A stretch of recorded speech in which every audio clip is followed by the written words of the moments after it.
just, with the big news, what kind of went into the thinking and the mindset of stepping down now rather than, waiting until you're termed out and kind of having that longer process?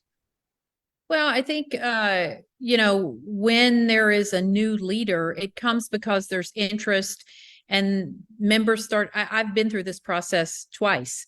Members start to have conversations with each other, and somehow support comes together. And at a point when so the candidate, the person who puts their name forward has the requisite votes, they need to move forward. So it becomes a momentum. And at some point, it becomes clear, and you can either deny it or embrace it. And I think my caucus, I really am I'm very proud of how they came together in consensus around one person so that we could acknowledge that and finish the last 3 weeks of session, which are really the most intense as it relates to the legislation and what we spent all year trying to do. It was such a different situation than what happened in the assembly this year. Can you kind of just talk about, how much nicer it is to kind of have this type of transition of power moving forward, just in terms of the party, in terms of having everybody on the same page, and maybe what it does for morale, but also just for getting stuff done in the future? Well, I think we have an obligation to our constituents and to the people of California to focus on the work at hand. And I believe, Eric, I've been through this. This is my fourth transition. So it isn't like I don't have experience and haven't learned some lessons, I think, from that. You mentioned the other transition. I've been the Speaker of the Assembly with a short timeline. I had, 22 months. But I would say we're different houses. There are double the number of people in the assembly. It is a different dynamic, and I know what that feels like.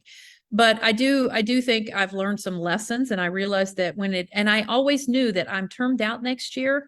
That I'd hope for the end of session, and there is a natural break when you finish session and you have the rest of the fall. You're out of session, you're home in your districts. My colleagues, members are able to go see each other and communicate and have dialogues and talk about it. So it might have been a better time.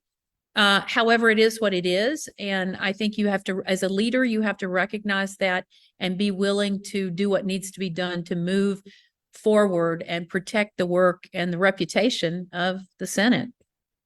You're a historical figure in the role that you're in, or that, just in, for a number of reasons. Obviously, also being here in San Diego, we have an interest in just kind of your career trajectory overall, and we'll probably do something broader in the future. But just, in more of a summary, do you have a couple of things that you're most proud of it as your time specifically as the leader in the state assembly and the state Senate? Well, certainly when you're making history, you don't. I wasn't aware of it. I was doing the work I love to do. I love representing San Diego, all of San Diego County, and having this opportunity to be a voice at the table. I'll tell you what's particularly important to me. The first speaker from San Diego. I clearly am not the first pro tem from San Diego. I knew Jim Mills. But I would say it is using that to share with the rest of the state, San Diego. I've been asked by a number of reporters about, now we will have two leaders from rural parts of the state. That is probably historic. I don't remember, it's probably last century or earlier in California's history. But we've typically had someone from the Bay Area and someone from Los Angeles. Having someone from San Diego in a position of power has allowed me, I am so proud to represent San Diego, to talk about us as a border community, as a community with a military history, as a community that adds so much to the economic viability of this state. Our life sciences, our education. We have a UC and a CSU and private colleges and a robust community college. I could talk on and on and on, get me going.